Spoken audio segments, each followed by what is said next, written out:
Hello, students. So I want to tell you guys a story.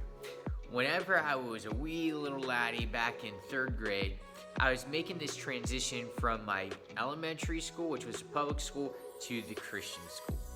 Now, here's the deal. Whenever I was making this transition, I was determined in my mind that I was going to be the popular kid. Okay? And so, whenever I went to this school, I started making some friends and some acquaintances and all this kind of stuff. But to be honest, it was kind of slow going at first. But then I had one of those golden moments, that golden opportunity. And some of you guys know what I'm talking about. Like, it is that moment where you do something that is like so cool that when everybody sees it, they're just like, dude, man, look at that. Look what he just did. And then they're just like thinking you are the coolest person, most popular person ever. Okay?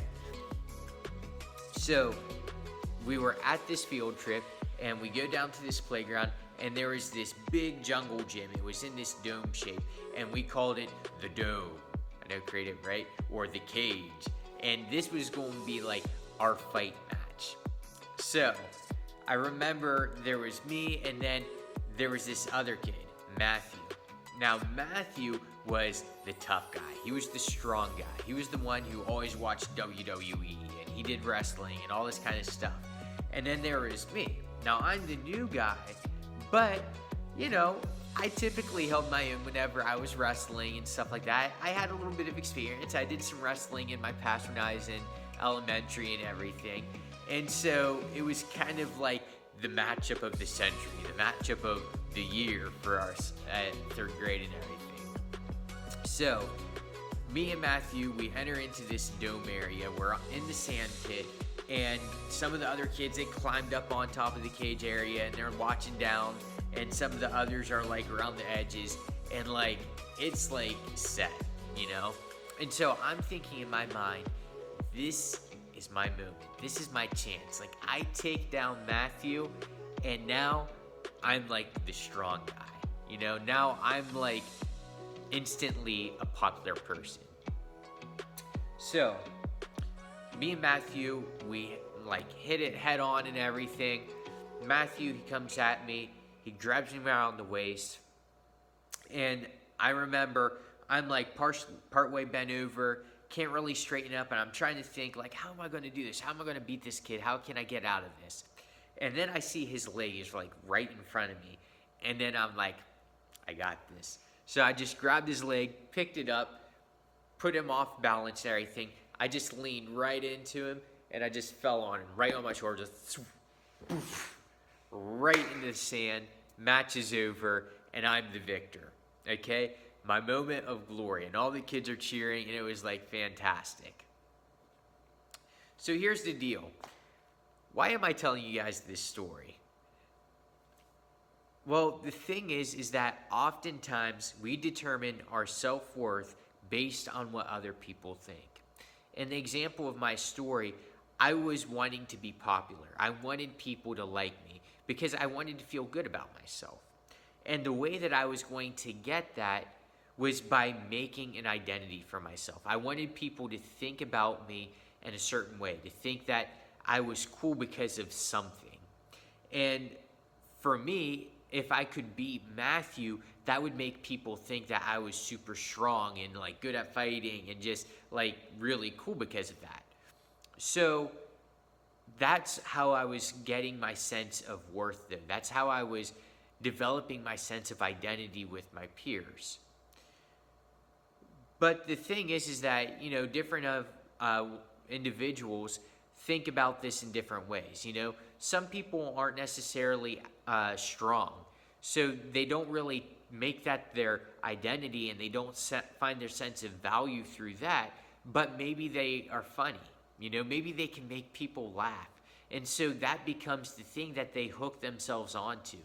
And if they're not making people laugh, if they don't feel like they're funny, then they start feeling really bad about themselves. They start feeling like they're losing their popularity. They're losing their sense of value to their peers. Sometimes it's going to be something like, am I attractive? Maybe that's the worry you have. Are you attractive or not attractive? And if your identity is rooted in how attractive you look, then you can become obsessed with how's my hair looking, like, am I wearing the right kind of shoes? How's my clothes? And those become things that you focus on. And if it's not perfect, then you feel bad about yourself.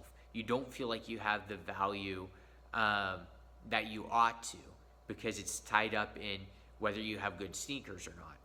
And there could be a whole plethora of different things. There's a bunch of things that we tend to hook ourselves onto to develop a sense of identity, to make an impression on other people so that we can feel good about ourselves.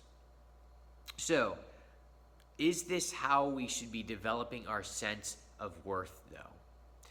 A couple weeks ago, I showed you guys a video by Jon Jorgenson, and he made this comment. He said, your self-worth should come from your divine worth. Now, I wanted to just re-highlight this concept for you guys because we are entering into a new year, and for some of you, you're entering into junior high now. Some of you are just entering into high school. We had some graduates who have just entered into college. And a lot of times during those moments, you have that kind of a thought pattern going on. You're thinking about, how am I going to make an impression on other people? How am I going to fit in? And our thoughts become dominated by how other people think about us. And how other people think about us determines how we feel about ourselves. But what John's saying is that it ought not to be that way. Our self-worth shouldn't be determined by what other people think, but by who God made us to be. See, he talks about how God created us. And when he created us in his image. Now, why is that significant? Well, part of the reason why that's so significant is because of who God is himself. He is intrinsically valuable. What that means is that he doesn't get his value based on what other people say, based on what other people think. He has value in himself, and we read in scripture how God is truth. He is good. He is perfect. He is holy. All these good qualities, those are embodied by God. And so he is ultimately and intrinsically valuable in himself. Nothing gives him value.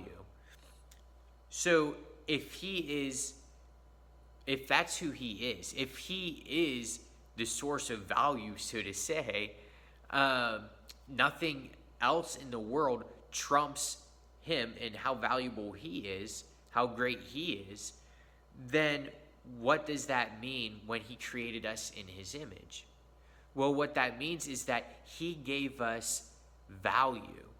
He told us what our value was. So it's not based on what other people in this world think about us, but it's based on who our Creator says that we are.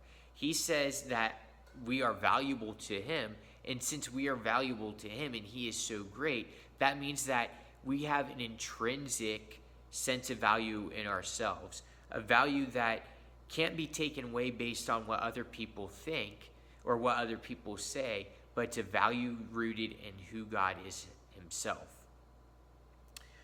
So that's one of the things that he wanted for us to get out of it. And so I want us to just think about that, though. How do you develop your sense of worth? What are the questions you ask yourself or think about most often? Do you find yourself more often thinking about, man, like, I really hope that they think I'm funny.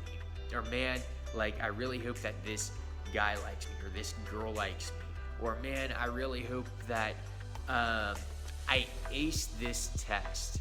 Or, whatever it is. Are those the kinds of thoughts that dominate your mind? Or do you think more often about, wow, like, look at what God has done for me. Like, Jesus came and he died for me. even when I didn't care about him, he loved me still, and he died so that I could have a relationship with him. And do you think about things like, wow, that is cool, like, I get a relationship with God? Like, God, like, the guy who created everything, I get to know him? Whoa, that is, like, cool. So, are those the kinds of things that you think about, and is that where you find your sense of worth? Or is it based on how other people are thinking